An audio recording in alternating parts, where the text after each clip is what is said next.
I'm Rip Esselstyn, and you're listening to the Plant Strong podcast. Can fasting really save your life? I discuss the many benefits and research-backed results of this ancient practice with none other than the godfather of water fasting, Dr. Alan Goldhamer, the founder of the True North Health Center, right after this message from Plant Strong. Hello, my Plant Strong cousins. I got to give a shout out for Plantstock 2024. After a 4-year hiatus, we are bringing back our in-person event with all the Brock stars that you know and you love. Carly Bodrug, Mrs. Plant U, the social media sensation. We have Dr. Will Bolshewitz, Mr. Fiber Fueled. We have Dr. Gemma Newman, who's over from the UK. We have Dr. Dawn Musalem with the Mayo Clinic. We have John Mackey, who recently retired from Whole Food Market stores, where he was at the helm for 44 years. We have Doug Evans, who is Mr. Sprout. And of course, what would a Plantstock be without Jane Esselstyn and her co-pilot in crime, Ann Kryl Esselstyn? You are going to have endless buffets of Plant Strong food. We're going to have more activities than you know what to do with, whether it's pickleball, yoga, hiking, walking, cornhole, frisbee golf, live music, dancing, stargazing. And of course, our in-person slots are filling up very, very fast. This event will also be virtual, so we will have an endless number of virtual slots available for people. Simply go to liveplantstrong.com, click on Plantstock 2024, and sign up. I cannot wait to see you August 16th to the 18th in Black Mountain, North Carolina. Make it happen. Way back in 1984, True North Health Center opened their doors in Santa Rosa, California, the home not only of True North Health Center, but also Dr. John McDougall. And they offered an alternative way to heal from disease and lose weight. Since that time, Alan Goldhamer and his team have supervised over 25,000 water-only fasts with results that are astounding, that include disease reversal, weight loss, and a return to metabolic normalcy. Dr. Goldhamer and his colleague, Dr. Tasha Myers, just released the new book, Can Fasting Save Your Life? And the conversation that I have with Alan today it's just typical Alan. He is so unrelentingly authentic and real and just no holds bar. And I love him for that. The term fasting is all over the place these days, with intermittent fasting and fasting mimicking diets all over the mainstream media. What Dr. Goldhamer gives us is a quick primer on all of the differences, and he talks super candidly about the importance of diet and lifestyle changes to long-term health. I mean, let's be honest, a water-only fast, or any fast for that matter, it's not going to do any good at all if you go right back to eating the salty, oily, and sugary foods that destroyed your health in the very first place. So, is fasting a good idea for you? Let's find out with Dr. Alan Goldhamer. Alan Goldhamer, welcome back to the Plant Strong podcast. It is great to see you. And I got to ask you, you're looking younger than the last time that I had you on, which was episode 142. We're now pushing up against 260, 275.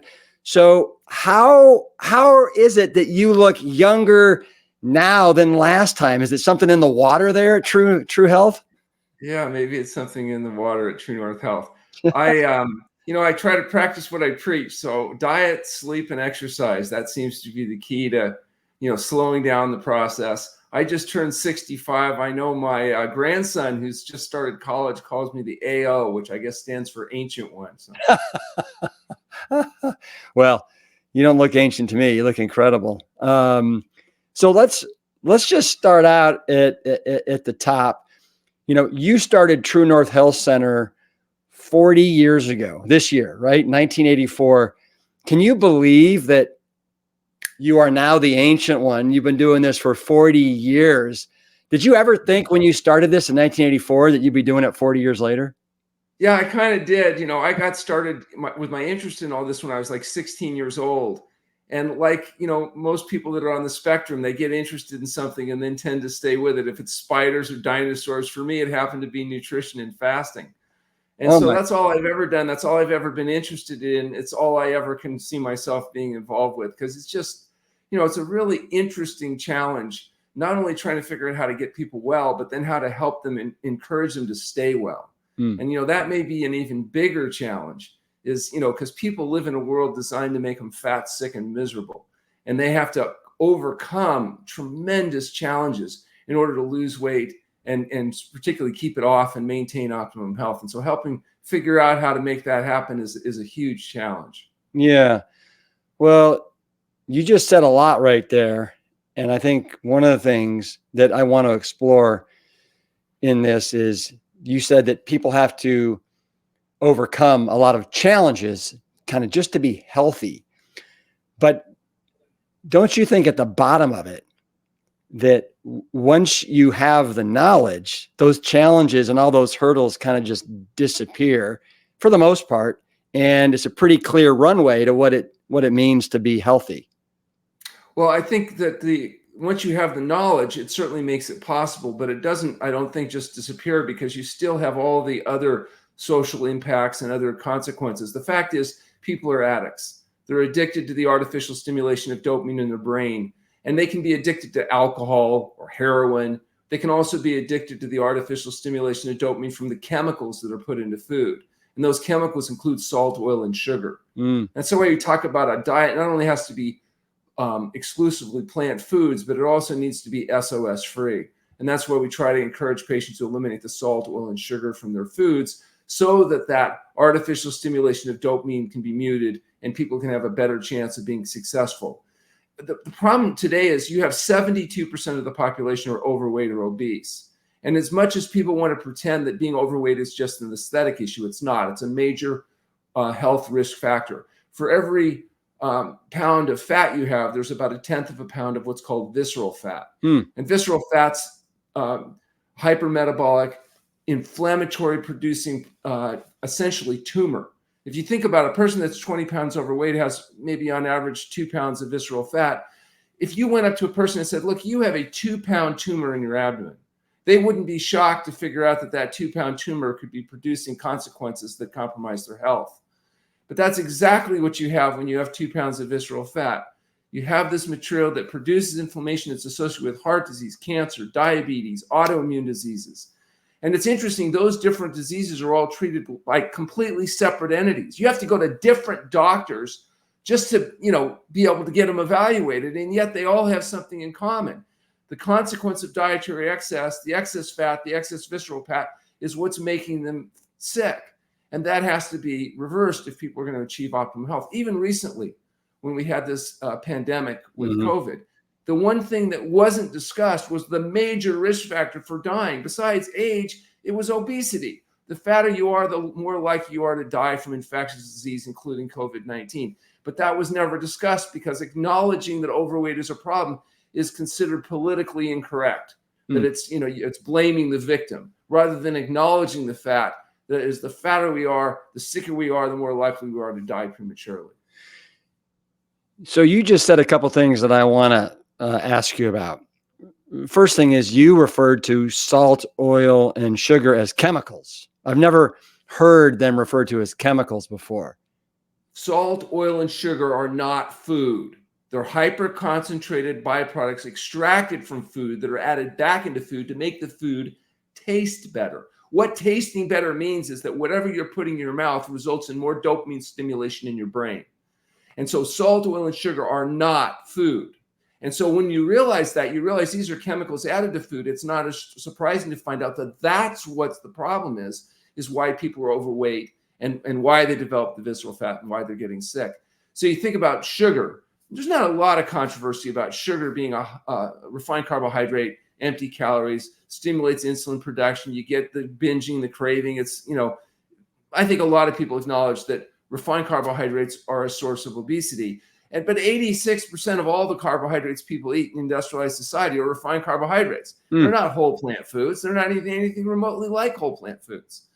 I think people also understand oil. When you rip a cell apart and take out one component, the oil, that 9 calorie per gram, highly concentrated processed food product, it's going to contribute to obesity and the diseases that come as a consequence of it.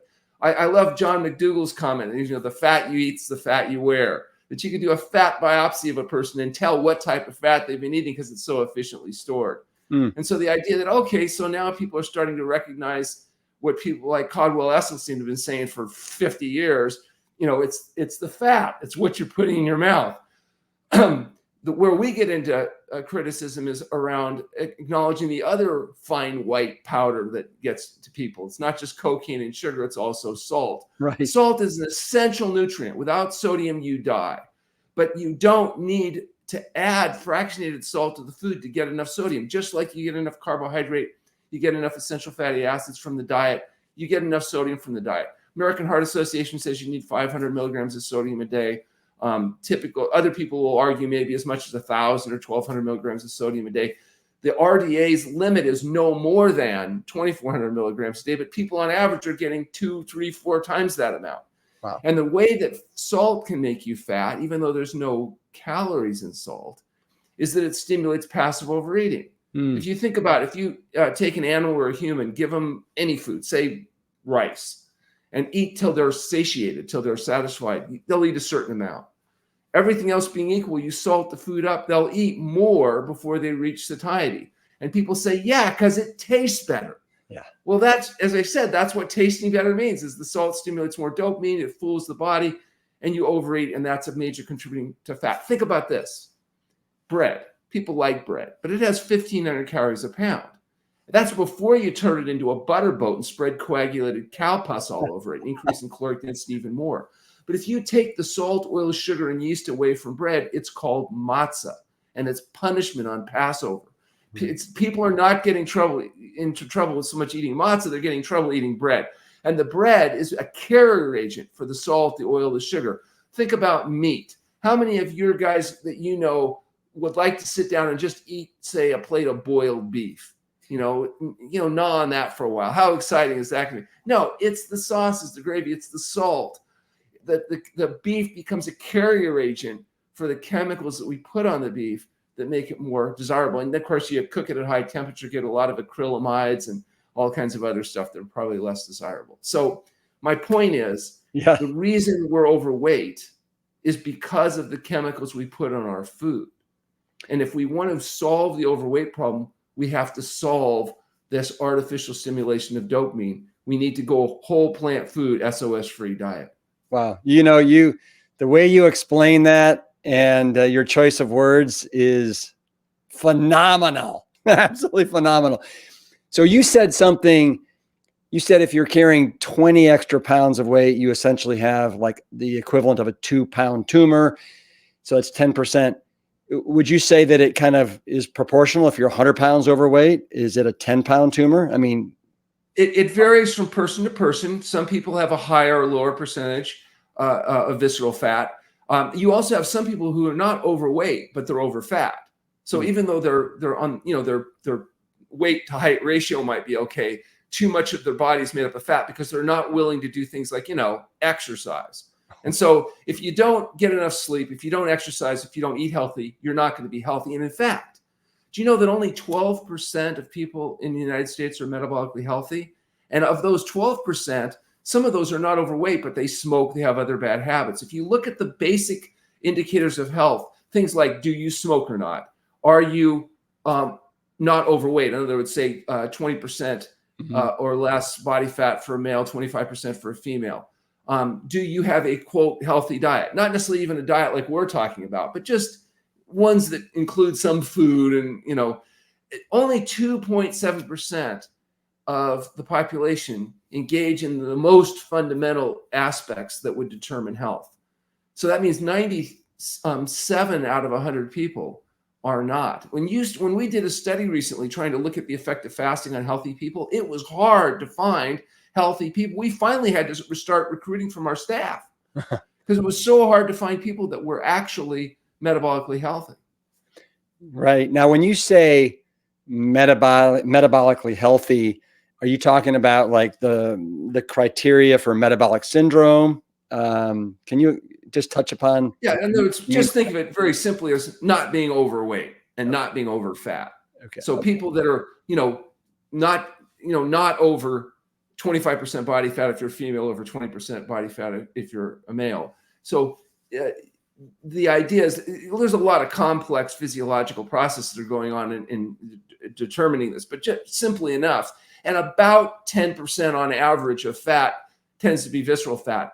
The more obese you are, the higher your ratio of visceral fat is likely to be. Mm-hmm. But just not being big doesn't necessarily guarantee you don't have excess fat or excess visceral fat. Right. So you have a new book that you've just launched into the world. Can you hold it up for everybody to see? There it is. Can fasting save your life? And then it says, restore and maintain your ideal weight, avoid disease and disability as you age, and discover the science behind safe, clinically approved fasting. Why did you write the book now? Well, the principal author of this book is our director of research, Tasha Myers, and myself, who work together, combining, a scientific background that Dr. Myers has and the clinical experience that I've had in fasting 25,000 people. And what we've done is we've put a book together that gives people the information they need to know to understand fasting, its history, its use. It provides the information a physician would need to know to help a patient get through a fast without screwing it up. And it culminates we've published almost 20 papers in the peer-reviewed literature now, clinical trials as well as case reports. And it brings all of that information and the information from others in the fasting field like Walter Longo together into a comprehensive book that really tells the truth about what we know and what we don't know about fasting and how to use fasting to help people most effectively. And it also helps people determine if fasting is good for them, if fasting can help save their life. Right. And you decided not to write another book with your one of your best friends from life, and that's Doug Lisle, huh? Well, Dr. Lisle is working on a new book right now that is going to be brilliant, but he's not quite ready for it to come to market. So we didn't want to wait around for him to finish that book so we could write this one. So Dr. Myers was willing to step up and really is the best person, I think, in the world to have written this book, because she is the one with the most information in terms of reviewing the scientific literature and has the brains and the smarts and the background to really make sense of it. And what's great is she's a wonderful writer and she takes really complex things, but makes it understandable. So even people like I can really fully get it. Right. Good. So fasting has gone on forever, right? Whether it's been food scarcity, religion, spirituality, entertainment, medical therapy, like what you do. But tell the audience, what exactly is fasting? Let's talk about the basics. Yeah, the fasting we're talking about is not right now there's a lot of discussion about intermittent fasting, time restricted feeding, that type of stuff. That's all very interesting. Walter Longo and others have pioneered that work. This is actually a little different. This is long-term water-only fasting. So this is a medically supervised water-only fasting up to 40 days. So patients come to the True North Health Center or they work at home along with their physician, and they're able to go on water only for up to 40 days. Now, typically patients are fasting 1, 2, 3 weeks. It's like a bell curve. There's a relatively small number of people that need the really extreme fasting. But, we tell people Moses, David, Elijah, Jesus, and our patients fast for up to 40 days. We tell them they're in good company. This has been going on for a long time. It turns out that this is what's called a biological adaptation. Fasting was so important to humans that every person that couldn't fast died. And the reason is the human brain is our biggest burner of glucose. And our brain is ridiculously large. It's 2.5 times our closest relatives, like the chimps. It burns so much glucose that if you couldn't fast, which is essentially changing your brain from burning sugar to burning fat, you could only go around a week or so before you start burning your lean tissues and enter starvation and die. But because we can fast, a lean male, 70-kilogram male, could fast 70 days. Now, I'm not saying you should fast 70 days. I'm saying you could fast 70 days because we convert from burning sugar to burning fat, and that allows us to use our fat reserves to carry on our existence. Human beings that wandered away from the tropics and its ready supply of regular fuel, all those humans that wandered away from the tropics that couldn't fast died because they couldn't go long enough.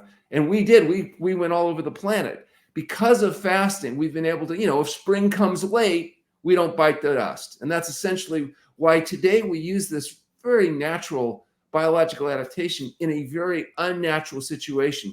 And that's where people get exposed to dietary excess. Because before we had the dietary pleasure trap, there was no obesity. In fact, the only people that used to have obesity and develop the diseases of dietary excess, the heart disease, the cancer, the diabetes, these were people called kings. Because it was the wealthy elite kings that could get access to the animal foods and the processed foods. The average person couldn't afford to get access to unlimited quantities of those foods. And as a consequence, we've seen an epidemic of diseases that used to be very rare. Heart disease, diabetes, autoimmune diseases. These diseases that are epidemic now used to be relatively rare phenomena. Well, so you've been doing this water-only fasting since 1984 at True North. What are the origins of water-only fasting in the United States? Do you know where it began? Well, sure. The most modern person that kind of brought it to the forefront was Herbert Shelton.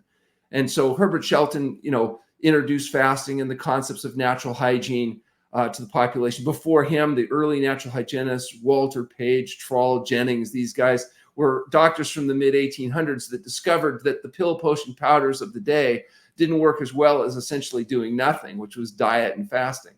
And of course, before that, the very basis of the naturopathic medicine movement, back in England, and was around these concepts of the body healing itself, first level therapeutic order intervention. That the body needed the requirements of health, and that health was the natural consequence of these.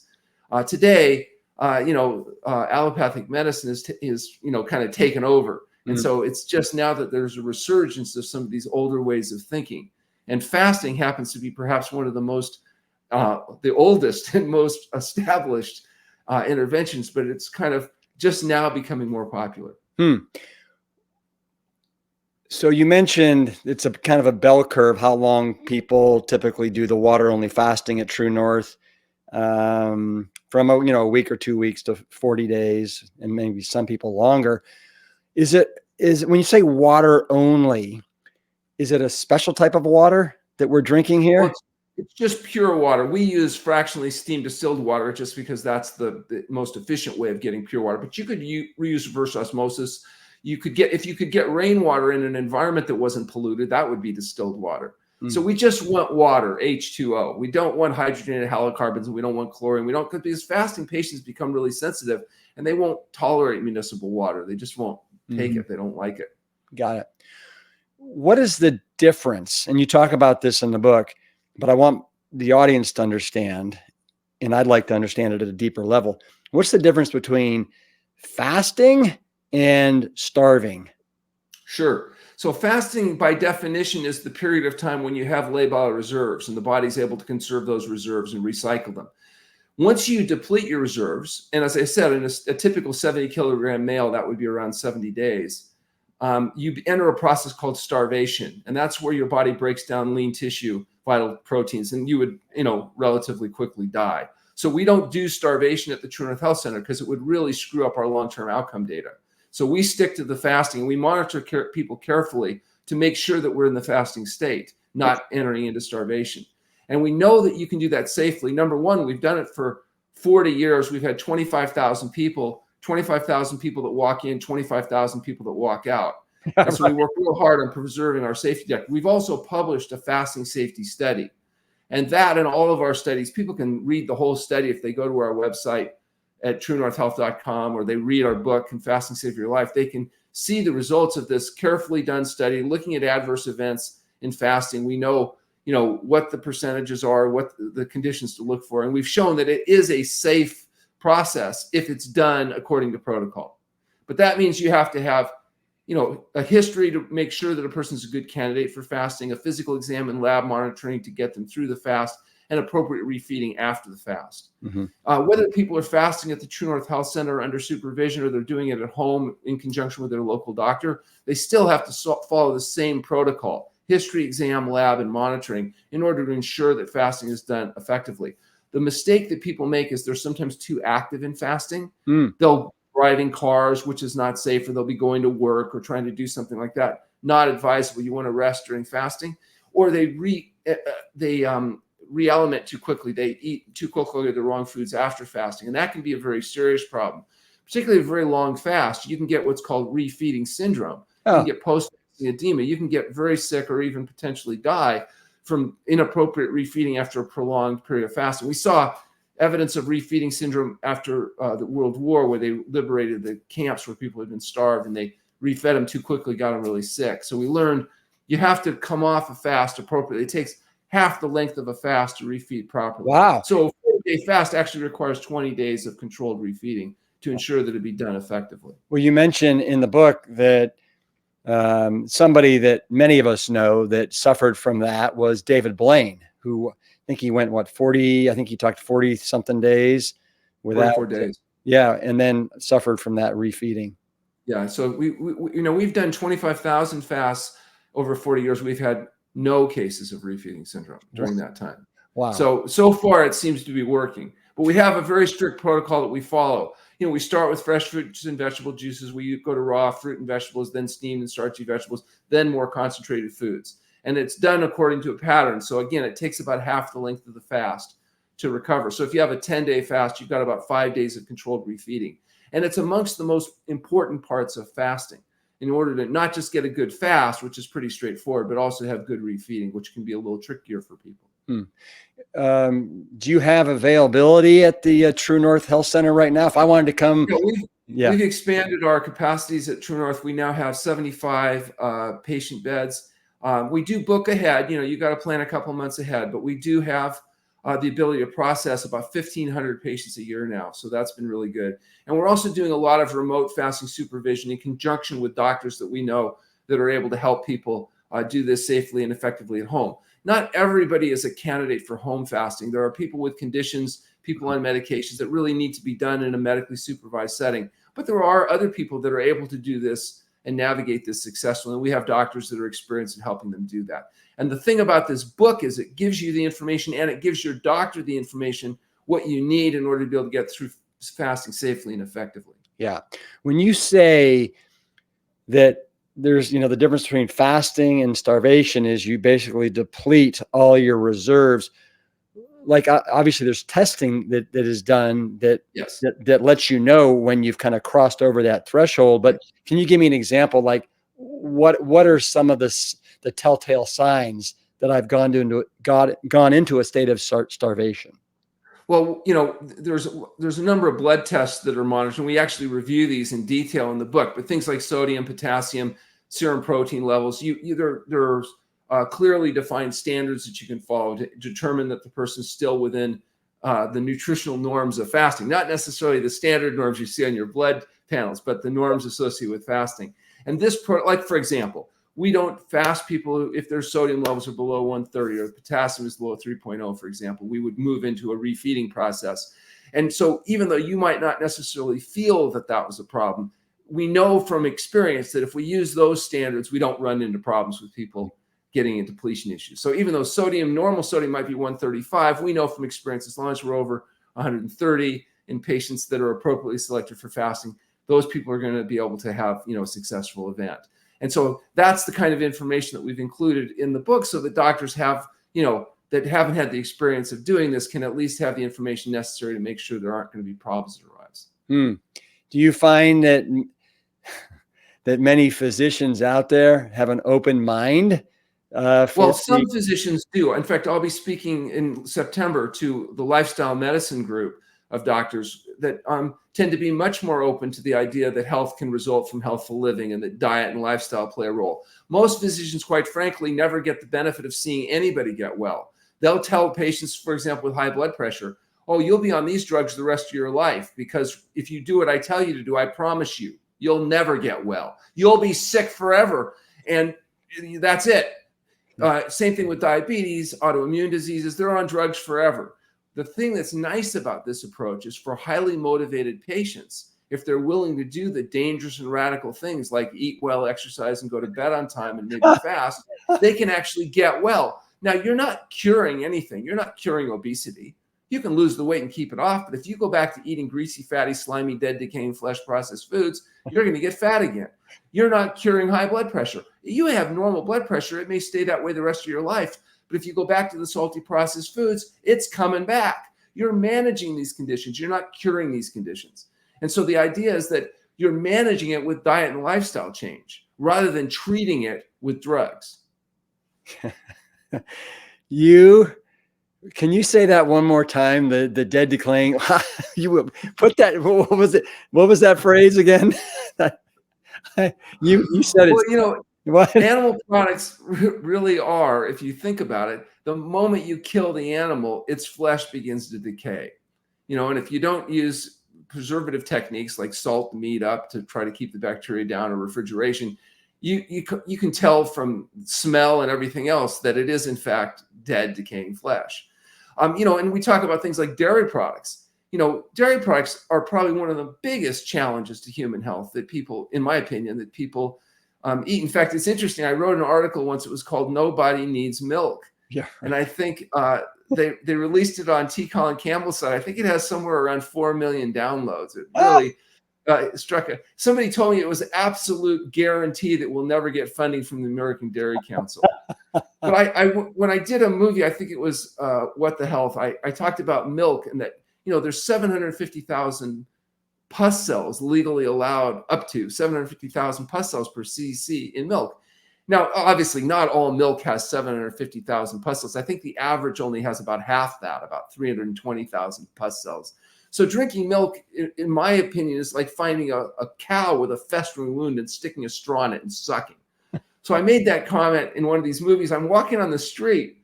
This happened to be in Las Vegas, I think. And somebody came up to me and said, "Hey, I recognize you. You're Dr. Cowpuss." That's what they remembered. But it is, when you really think about it, it's pretty disgusting. So, you know. Yeah. You know, you kind of call it like it is, don't you? Hey. Yeah. So it seems like this very neglected lifestyle intervention has been getting more and more traction than ever before. Why do you think that is? Do you think it's in large part because of your work? No, I think it's because 72% of the population are overweight or obese, and people are sick and dying and suffering, and they're tired of it, and they're looking in desperation for answers. And I think that, you know, the work that Walter Longo, for example, did, publishing in Journal of Metabolism in 2015, huge effect. This whole intermittent fasting, introducing the concept of, you know, limited fasting. And we've been practicing this approach and encouraging people to do time-restricted eating since the very beginning. 40 years ago, we said, don't eat 3 to 4 hours before you go to bed. And then delay your breakfast so you can do some exercise in the morning. And that gives you a 12 to 16-hour fast every day. By limiting your feeding window to 8 to 12 hours, it'll reduce the tendency to overeat. It means you have better quality sleep because you're not having to do digestion late at night. And a lot of the eating people were doing at night wasn't because they were hungry. It was because they were tired or bored or angry. And they were looking to have the food stimulate dopamine production in their brain. They were using it like a drug. Once you stop all that nonsense, you start to lose weight. If you're a male, we expect people adopting a whole plant food diet to lose around 3 pounds a week. A female, about 50% less, at around 2 pounds a week. Because women are full of estrogen, they're essentially energy conserving fat storage devices, biologically speaking. So it makes it harder for them to lose weight because they're designed to have higher levels of estrogen. If you inject men with estrogen, they get fat, they grow breasts and get hips. If you inject women with enough testosterone, they would lose their fat. The problem is they get hair and get cancer and die. So we don't recommend that as a therapy. But the point is the differences between males and females largely biological. So if you happen to be a woman, what does that mean? It means you have to work twice as hard to get half the results. So get used to it. Well, the term intermittent fasting, it seems like it's everywhere these days. And I would imagine that has been a kind of a positive thing. And you mentioned kind of shrinking the window that you eat. Do you think that is a nice way for people to set boundaries, as you said, so that they're not overeating and snacking here, there, and everywhere? I do think it can help some people set boundaries. I also think that, the thought is that 16-hour fast is enough to stimulate some of the biochemical changes associated with fasting, and that day after day after week after month, that may have a cumulative benefit. When you do a long-term fast, of course, you get a geometric impact on those mechanisms, but it's not just while you're fasting. Those enzyme systems are persistent after fastings, whether it's the detoxifying enzyme systems or the macronutrient mobilizing enzyme systems. Same thing with athletics. When you exercise, you get better at mobilizing glycogen stores because you induce enzyme systems that are forced by the stress of exercise. It's interesting that the changes that occur with exercise are often the same changes that occur with fasting, biochemically speaking. And you might say, why would that be? With exercise, you're all vigorous. Fasting, you're resting. But it turns out that both exercise and fasting have one very important thing in common. They both undo the consequence of dietary excess. And dietary excess results in fat. Fat results in visceral fat. Visceral fat produces inflammation that causes heart disease, cancer, diabetes, and autoimmune disease. You mentioned the biochemical changes that happen when you fast. Can you talk about some more things that happen to the body when you're fasting that are beneficial and why we want to seek that? One of the biggest things is probably just this detoxification concept. Human beings, if you do a fat biopsy of most any human, you're going to find hundreds of different chemicals there. PCB, dioxin, pesticide residues, heavy metals, all kinds of garbage that comes from, for example, breathing polluted air, drinking polluted water, but taking drugs. But I think the 90% of the average person's toxic load came from one behavior, and that was eating animal foods. Meat, fish, fowl, eggs, and dairy products biologically concentrate the pollution, not just from the environment, but from the feed, the drugs they get, the antibiotics, the pesticides, et cetera. And it builds up in the animal tissue day after week after month. So if you decide to kill that animal and eat it, you get its entire lifetime accumulation of toxins. In some areas, you can see 2 to 1,000 times the concentration of certain toxins in a calorie of, say, animal food compared to plant foods.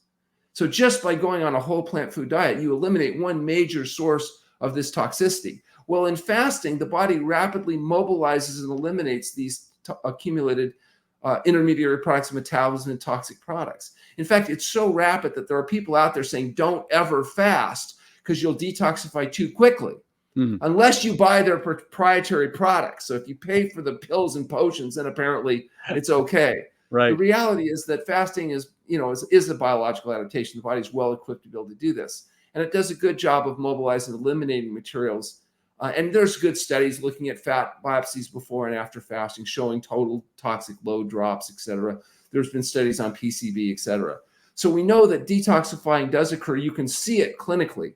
The mouth coats up and tastes like something crawls in there and dies. You get skin rashes, detox, elimination, all kinds of what I call entertaining symptoms during fasting.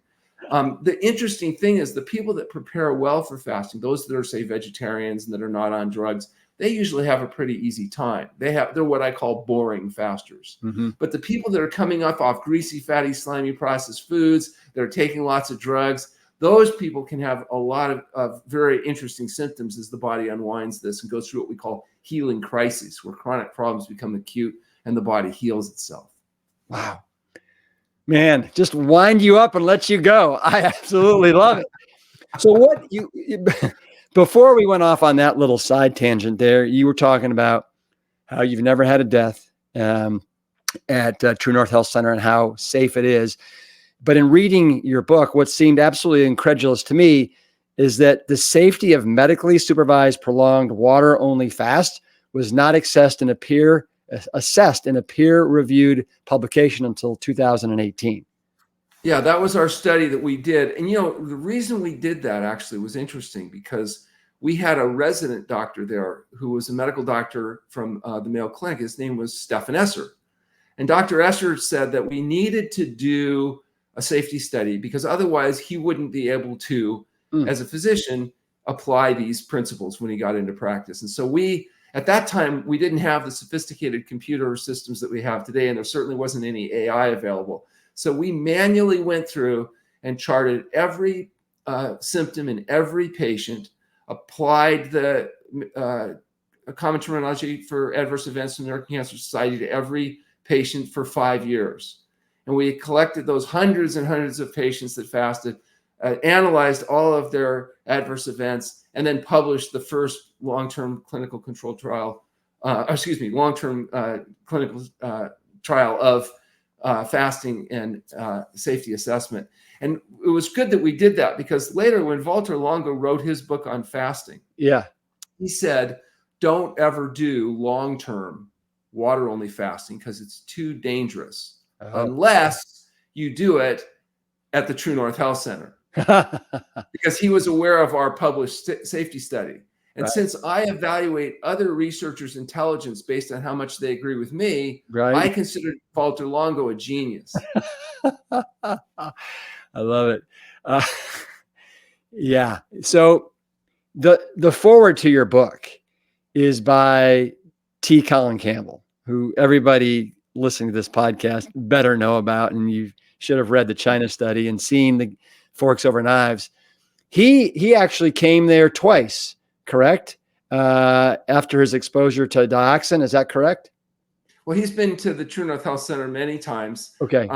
But originally what brought him to us, and he's publicly talked about this so we can discuss it, and he talks about it in the introduction of our book, Can Fasting Save Your Life, is he was the first scientist to isolate dioxin, the active agent in Agent Orange. And so he got a very, very high exposure level because at that time they didn't even know, what they were dealing with. Yeah. And he eventually developed problems, neurological problems associated with that, dystonia and whatnot.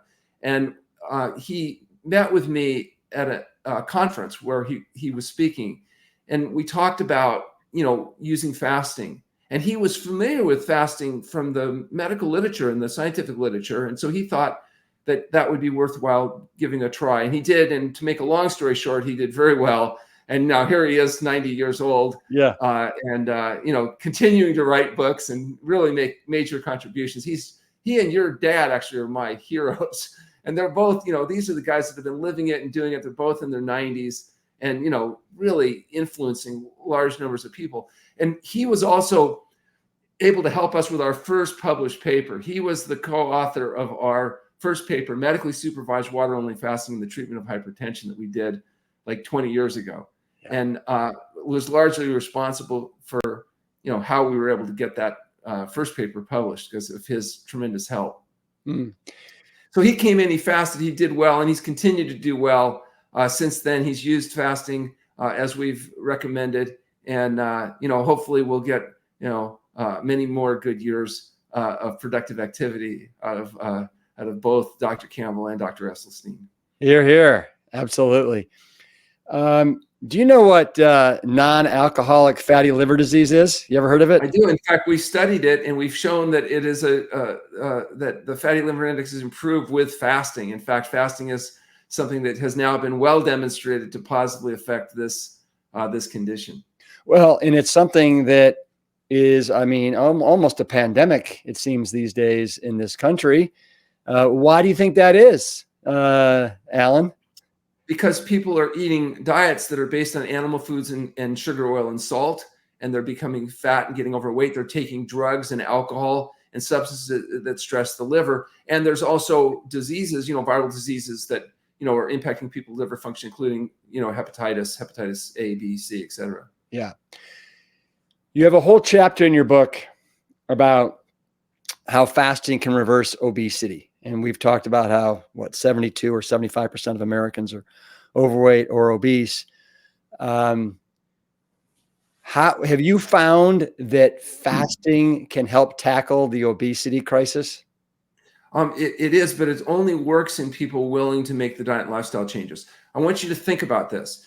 If you're an alcoholic and you want to quit alcohol for a year, the chance of you doing that, even if you say go to an inpatient program for 30 days, 90 visits to 90 days to a 12-step program, and you have family support, is in the about 12% range that most people will fail. If you're a heroin addict, the chance of, even if you have court-ordered, rehab facility, whatnot, the chance of you not using heroin in a year is around 10%, about 90% failure rate. But if a person, say, is overweight and wants to lose weight, even if it's just, say, 5% of their body weight, the chance that they'll lose that 5% and keep it off for a year, that chance of that is about 5%, 95% failure rate. And for a person that's obese, if their BMI is 40 or over, the chance of them ever losing that weight and keeping it off for a male is about 1 in 1,200 or so. And for a woman, it's around 1 in 660 or so, a 99.9% failure rate. Mm. And the reason is, with drug addicts, we tell them the truth. They have to stop taking the drugs. But with overweight people, we lie to them and we tell them, well, just change the color of your meat from red to white, or just, eat less, or put your food on a smaller plate and then you won't be obese anymore. We don't tell them the truth. They have to adopt a whole plant food SOS-free diet, and then they can overcome the dietary pleasure trap, lose the weight, and keep it off.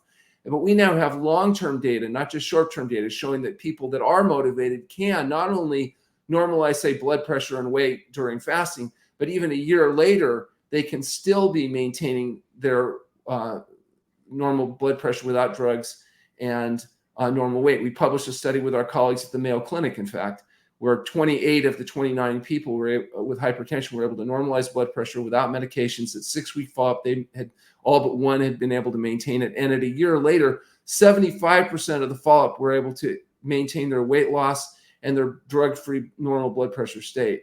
So clearly, if you're highly motivated, it is possible to adopt and make these changes, but it's really difficult. And most people are not willing to do what it takes to get well, which includes diet, sleep, and exercise. Let me ask you this. So do you find that, let's say, doing a 1 to 2 to 3 to 4 week water-only fast, not only are you going to, have all these changes, these biochemical changes that are going on at a metabolic level, but also it resets as when you reintroduce the juicing, the fruits, the vegetables in an SOS manner, do you basically reset the palate so you now have a fighting chance? And then going forward, you've just got to kind of basically resist all of the, hyperpalatized processed foods and the animal products that are out there. Is that fair to say? Well, we've actually published a study on taste adaptation. We actually did a clinical trial where we showed that the responsiveness to salt and sugar does in fact change during fasting, and the hedonic response to food changes, and it's persistent. And so fasting is like, you're using a computer and sometimes it gets corrupted, your hard drive gets corrupted and doesn't work, and you shut the dang thing off and you turn it on and you don't know why, but now it's working again because you've kind of rebooted the hard drive. Well, that's essentially what fasting is doing to humans. It reboots the palate. It has a profound effect on the gut microbiome, huge changes. People that, for example, meat eaters have different bacteria living in their guts than plant eaters do. Plant eaters have 1,000 different strains of organisms working together, and they're producing, these are living creatures. We're talking 5 pounds of organisms living in the gut, and they're breathing, eating, and defecating inside you. And what they poo in you depends on what you feed them. If you feed them meat, fish, fowl, eggs, and dairy products, you're going to have high levels of things like TMA, which is trimethylamine oxidase, which is associated with heart disease and cancer and all kinds of problems. If you're on a plant-based diet, you're going to get fertilizer. You're getting vitamin K and all kinds of other stuff. So you got to decide what kind of organisms you want and what you want them pooing in you.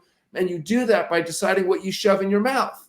And that's why a whole plant food SOS-free diet. And then if you are out of balance, one way to rebalance the system is with fasting.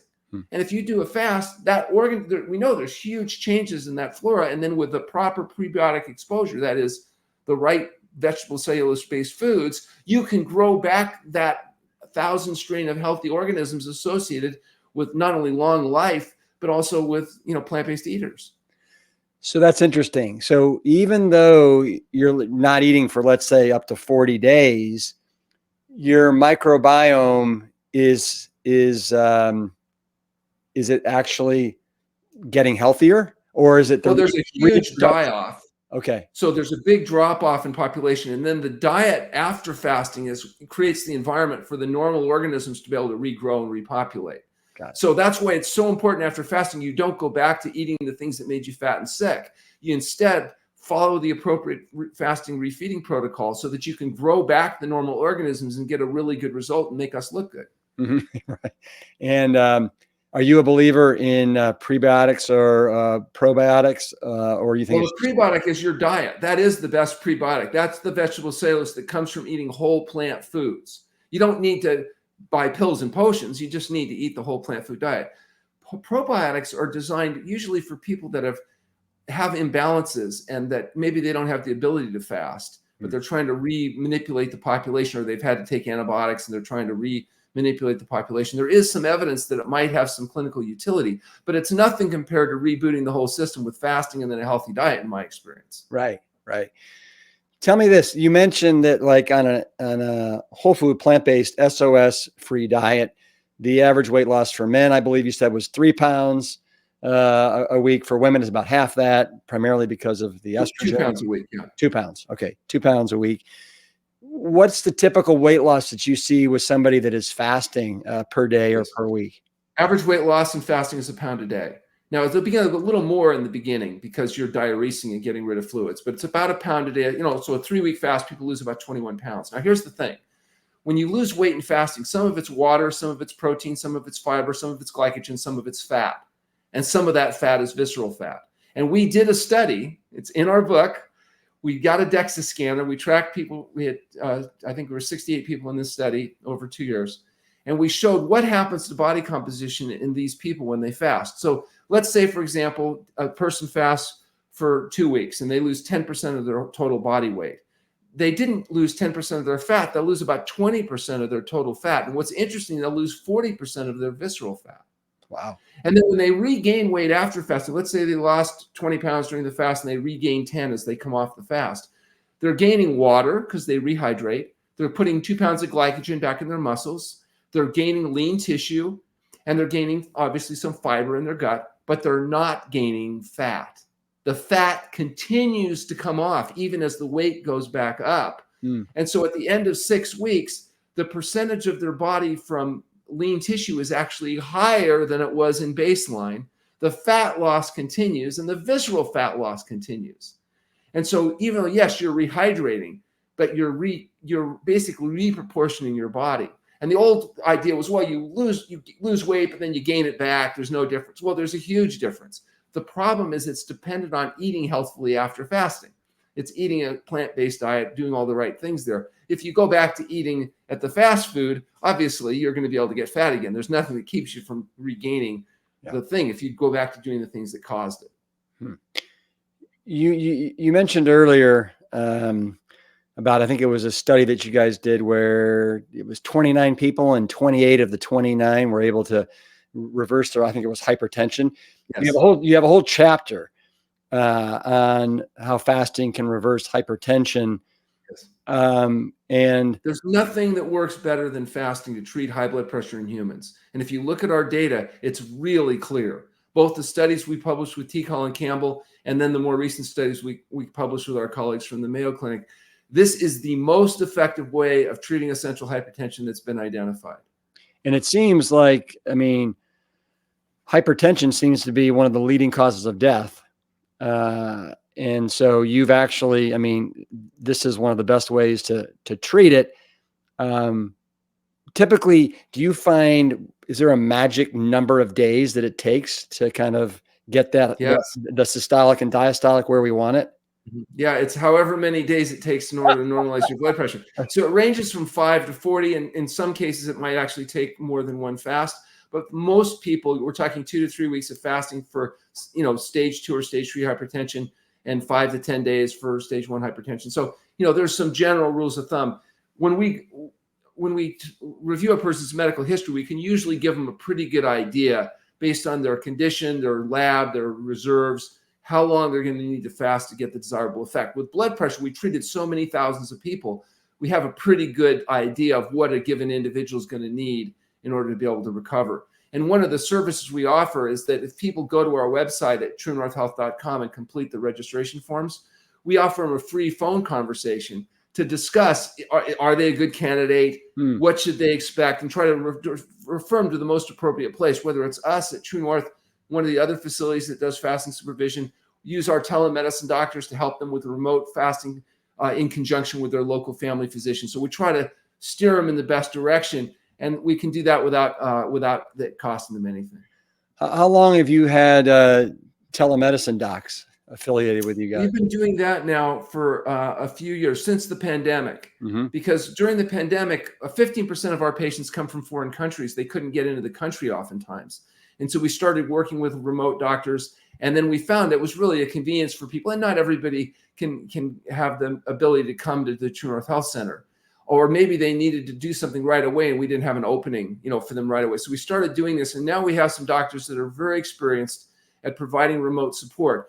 But keep in mind, not everybody is a good candidate for remote support. But during our screening call, we'll let them know if they're a good candidate, and if they are, give them the resources that they need. And now with the new book, which is great, is we have those resources well codified, and for both the patient and for their doctors to really understand what's going to need to happen. It seems to me, and tell me if you agree, that there's going to be a lot of breakthroughs in medicine here. I don't know if you want to call them hacks, but it seems like with the advent of, artificial intelligence and what's going on with maybe different stem cells and blah, blah, blah. Is there anything that has caught your attention, because you seem to have your finger on the pulse of this stuff, that you're like, wow, this is something that I never expected, and it's just it's come about in the last maybe 5-10 years, or no? Well, yeah, I think the big thing that's become really apparent that I just didn't understand how powerful it was the use of fasting in a whole plant food SOS-free diet. The fact is, we're treating a wide variety of the leading contributing causes to death and disability, and the results are phenomenal. We published a paper in the British Medical Journal, for example, on the successful treatment of stage 3 follicular lymphoma. We had a patient who'd had 2-year progressive history of cancer. Her oncologist had told her, diet didn't matter. Her doctor told her that fasting was criminal quackery. Comes in and fasts for 21 days, resolves her tumor. We get a 1-year follow-up. We publish a case report, and they publish it in the British Medical Journal showing the results. We do a 3-year follow-up, so show that she's maintained a cancer-free state for 3 years. Now we have a 10-year follow-up on that patient. And now since then, we've been treating a lot of lymphoma patients, and we've got a number of them. We've got an actual just published, or it's just been accepted for publication, a case series. So that's going to be coming out. We're hoping that'll allow us to justify a clinical trial where we can do an RCT, a random assignment to condition, in treating lymphoma. You either, keep people sick and doing the conventional thing, or get them well, and let's compare and see who does well over the long run. So that, just the fact that those articles will get published in those big impact journals, that's a huge change. That would never have even been considered in the earlier days. I mean, they wouldn't have even opened the letter, if they see who it's coming from. Now, we're publishing papers in Nutrients and Curious and other, major impact journals. So I think that there is a change that's happening, and it's in part because there is more credible scientific information being published. Yeah. And also because people like Caldwell Esselstyn and T. Colin Campbell have been writing books and just beating people over the head with their facts. And so it's starting to slowly sink in a little bit.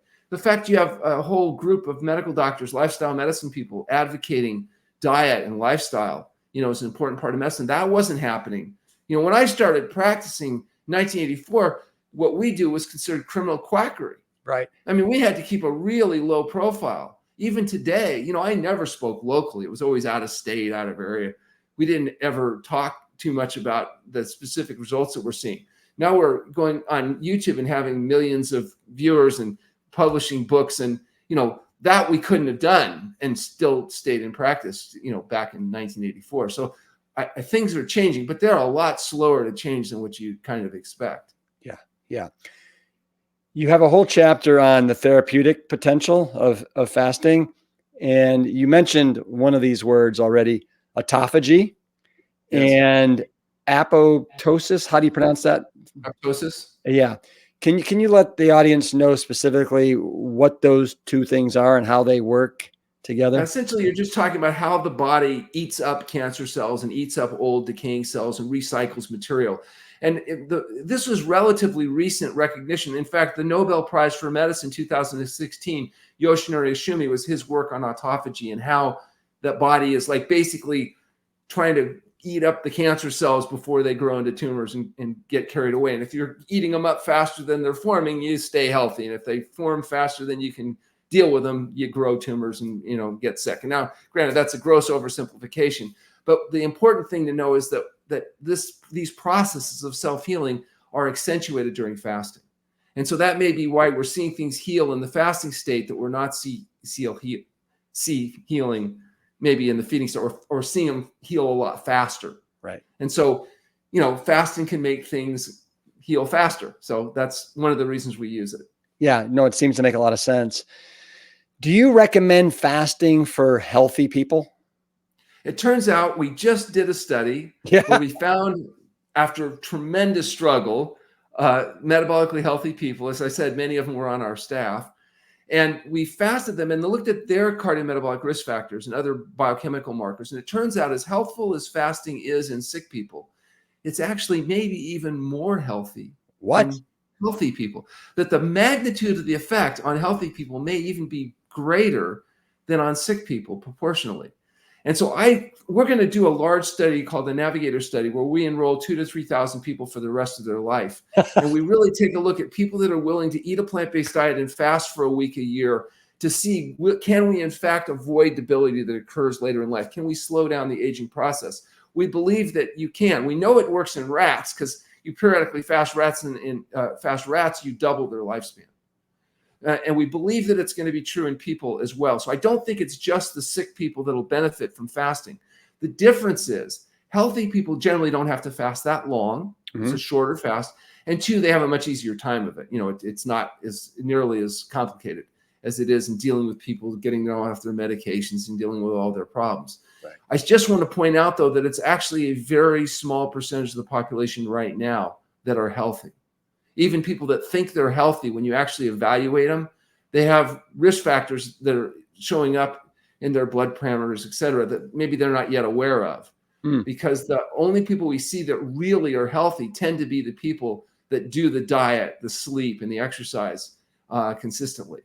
Give me an example. If you like, let's say that I think that I'm healthy, and I do think that I'm healthy, but like, what might be something that when you test me might bite me in the ass and say, you know what, Rip, you think you're healthy, but guess what? You're clearly metabolically healthy. You're not overweight. You have, a low percent body fat, high percent muscle mass. But we also want to check blood pressure, for example. Some people think they're healthy, but their blood pressure is 120 over 80, and they think that's healthy. It's actually not healthy. You have a 20% increased all-cause mortality compared to if your blood pressure was at a lower level. And it would be, for example, the people in our study, the average blood pressure was 110 systolic at start, but on follow-up, it was down around 104, 106. Wow. So you might think, well, does it matter? Well, yeah, that may be a larger proportional change, actually, than maybe even a person that starts up with a higher level of pressure. Some people come in and they have, normal cholesterol levels, but on 6-week follow-up, they were significantly lower, which is also significantly healthier. Their CRP might have been within the normal range, but it was actually proportionally lower on follow-up. So when you look at the book, or you look at our studies, you can see, this is all laid out very carefully. There is significant benefit that's showing up not just during fasting, but on follow-up on those people that utilize fasting.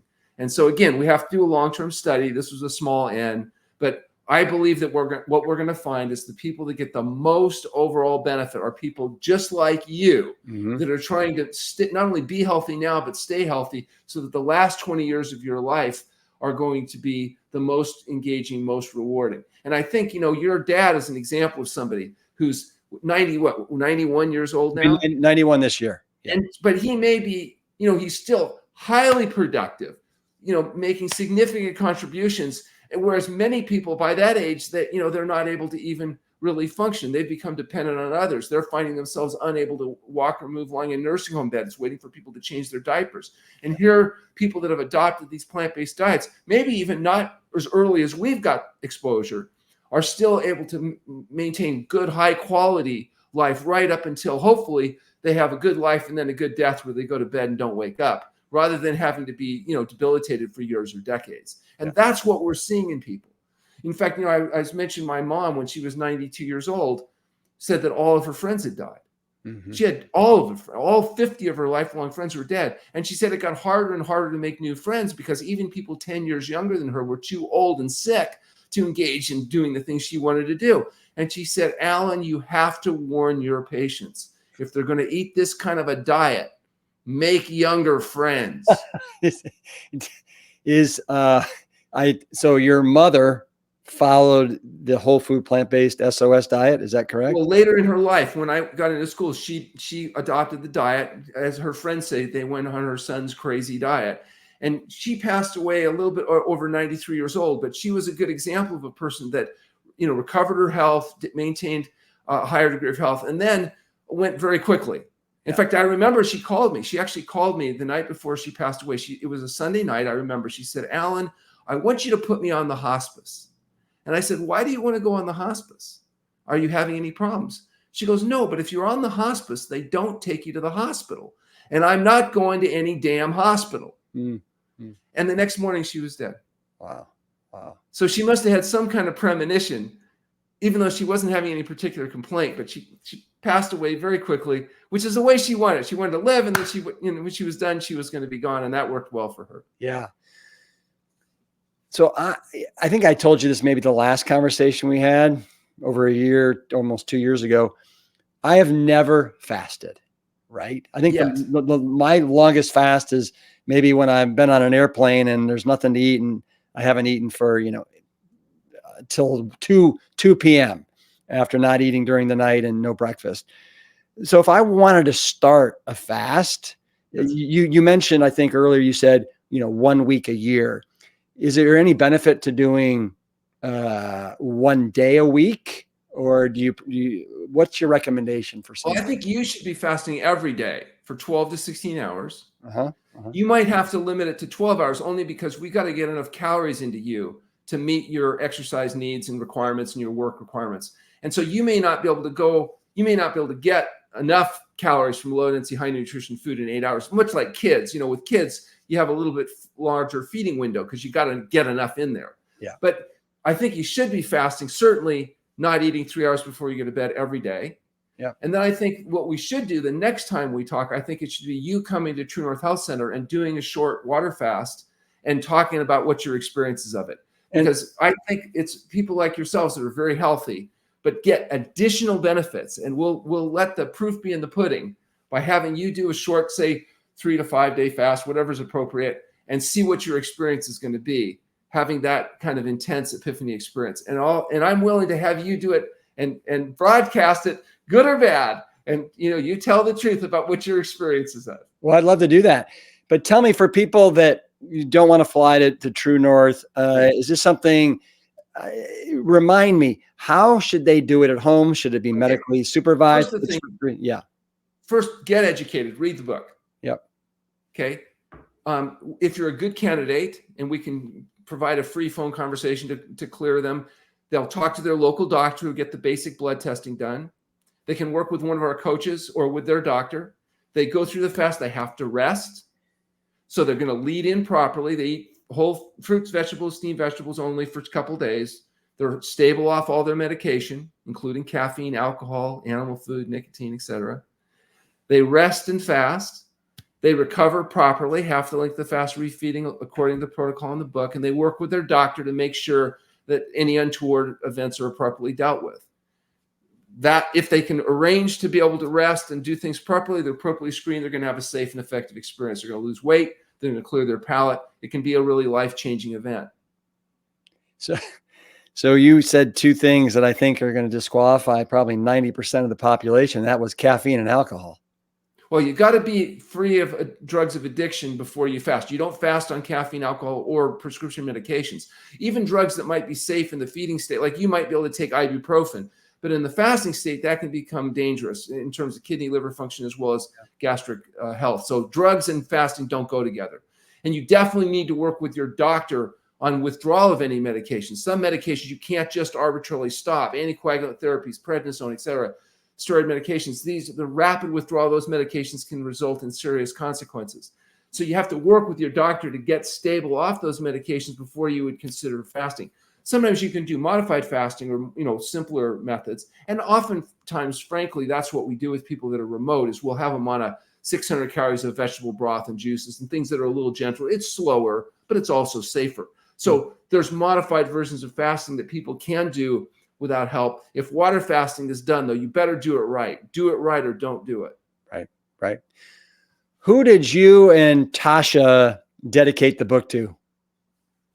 Well, if you open up the book here, you'll see that,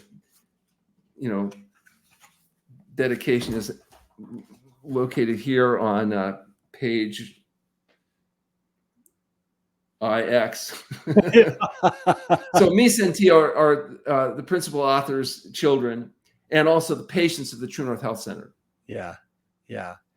So her kids, she has 2 babies, and she wrote this book while she was pregnant with her second child. And in fact, I remember having meetings with her even up to the point where she was having contractions. And I was joking her that, that we could schedule a meeting, if her labor went on for too long, we could kind of do some more meetings during the labor. But it turned out labor didn't last that long. So, and she was busy because she delivered the baby herself. So, it was it's a real incredible work of effort on hers in terms of the research and the writing. She's just did a really fabulous job. And when you read this book, you'll really see she's just very good, as I said, at making complex issues understandable. Yeah. When was the seed planted for you and her to write the book, and how long did it take? Well, she's been with us for 10 years. And the first thing she did when she joined True North Health Center was get us to publish that first case report in the British Medical Journal on the treatment of lymphoma. And we began doing all of the research that forms the basis of this book for the last 10 years. So if you read this book, you'll realize that most of it's based on our own original research published in peer-reviewed journals. And so we've published those papers, done that research over the last 10 years. The last 2 years, we've been working with the publisher in terms of getting the final product done. And it's just being released on June 25th from, on Amazon. So it's really, kind of hot off the press now. Hot off the press. Is there anything, actually, I do have a couple more questions for you, and then we're going to wind down. And that is, so during a typical water-only fast, how much water is the typical person drinking over the course of the day? Well, it'll vary because some people, we're monitoring specific gravity in urine and other parameters to make sure hydration is maintained. So there's a minimum of 40 ounces of water that's consumed during fasting. It could go up to 80 ounces or in some cases more, depending on the size of the person and their metabolic realities.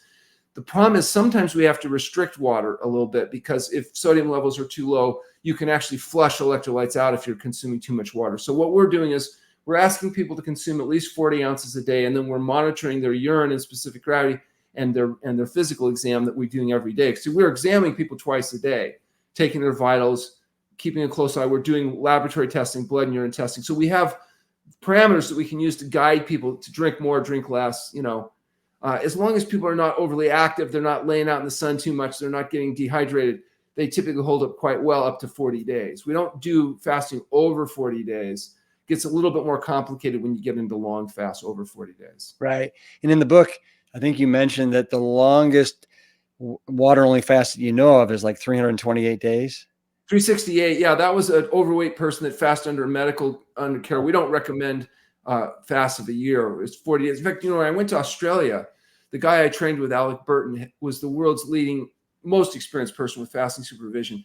And he used to fast people 60 days, 68 days. One guy, he fasted 103 days. Jeez. And I asked him, why aren't we fasting people over 40 days now? You say we only go up to 40 days. And he said, oh, because of sleep deprivation. And I said, oh, do the patients have trouble sleeping after 40 days? He goes, not the patients, me.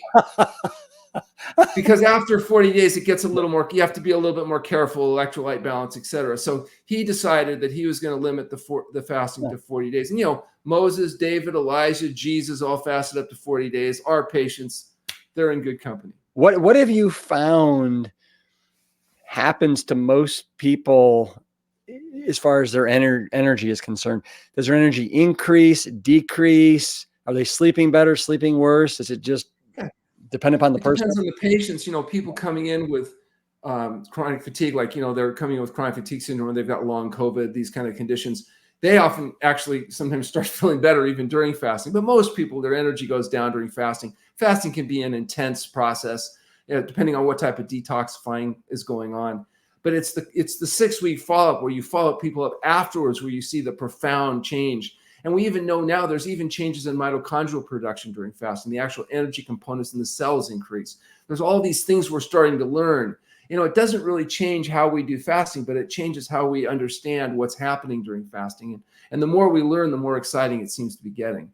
Right now, it's so exciting, in fact, that pharmaceutical companies have recognized that, for example, fasting in relation to cancer makes cancer cells more vulnerable to the immune system, but also to chemotherapy. And that fasting protects healthy cells from the ravaging effects of chemotherapy. And once Walter Longo had published that paper showing, for example, you have 30 rats with cancer. If you treat them enough to kill all the cancer cells, they all die. But if you take the same rats with the same cancer and use fasting, all 30 rats survive and dramatically enhance cancer-free survival. That the effect of differential stress sensitization was that cancer cells become more vulnerable. Once that happened, the pharmaceutical company said, oh, wait a second, fasting's not criminal quackery, it's cutting edge research. And now they want to desperately come up with what are called fasting mimicking drugs. Sure, of course. So what they want is a pill they can sell that'll do to your body what fasting does without all that nasty fasting. And I'm sure you're not gonna be a fan of that. Let me ask you this. I got to get your opinion on these new weight loss drugs. You know, the Ozempic, Wegovy. What do you think? You think it's just a nightmare? And well, I think if you just wait a few more months and start looking at the literature, you'll start seeing everything from gastric motility issues on down, just like it always does with these drugs. You know, this isn't the first magic weight loss drug that they've pushed. 1 in 8 people, I think they say, have tried Ozempic. And if you make people sick enough, they will lose weight. I tell people, look, you want rapid weight loss, just get a chainsaw, cut your hip off at the leg. It's 40 pounds. You know, in the long run, these are not methods that are going to turn out to be consistent with long-term health. If you want to get healthy, you have to live healthy. It's diet, sleep, and exercise. Will there be short-term benefits? Sure. There's all you can go on the dead Dr. Atkins diet, may his fully his soul rest in peace, and you can lose weight short-term. It's just not a good long-term health strategy. So what we're interested in isn't just short-term gain, but long-term benefit. How can you avoid the last 20 years of your life debility? It's not going to be, in my opinion, on a high-fat, high-protein, animal-based diet. It's going to be on a healthy diet, healthy lifestyle. And, yeah, it may take you longer to achieve your goals than some short-term fix, but you're going to avoid the debility that's already starting to show up, by the way, from these medical interventions that try to force weight loss. Yeah. Doesn't the whole keto diet, doesn't it basically just, I think Dr. Clapper refers to it as a physiological parlor trick that kind of you get the same kind of effects as if you're fasting because you're no longer taking in the carbohydrates. Well, is that correct in some sense? Yeah, you go into ketosis. Anytime you're in ketosis, whether it's healthfully fasting or it's on some high protein, high fat diet, you'll have a hunger blunting effect. And let's face it, most of these people are eating animal foods 3 times a day anyway. It's not that they're eating so much more animal food. It's what they're doing is not eating refined carbohydrates. Yeah. And since 86% of the carbohydrates people eat are flour and sugar products, getting rid of that's going to cause some benefit. I don't care what else you're doing. You want to get healthy, though? Go get rid of all the sugar, oil, and salt. Get rid of the animal foods. Adopt a whole plant food diet. Get some exercise and go to bed on time. Do that for a while and then decide, do I need to compromise my long-term health for short-term gain? Yeah. Yeah. Hey, is there anything that I haven't asked you about your new book or True North that I should have? and that you. No, I think you've got it covered. People have the idea. They can go to our website, truenorthhealth.com. They can learn everything they want to learn. We have a free Roku channel now with some of our content. We do live streaming. They can participate in some of the classes we teach every day at the center freely by just going onto our website. And really, this is a great book, if I do say so myself. If you read this book, it will give you the information you need to know to get and stay healthy. Well, Alan, I can't even tell you how much I needed a dose of the Goldhamer. Bam, bam, bam, bam, bam.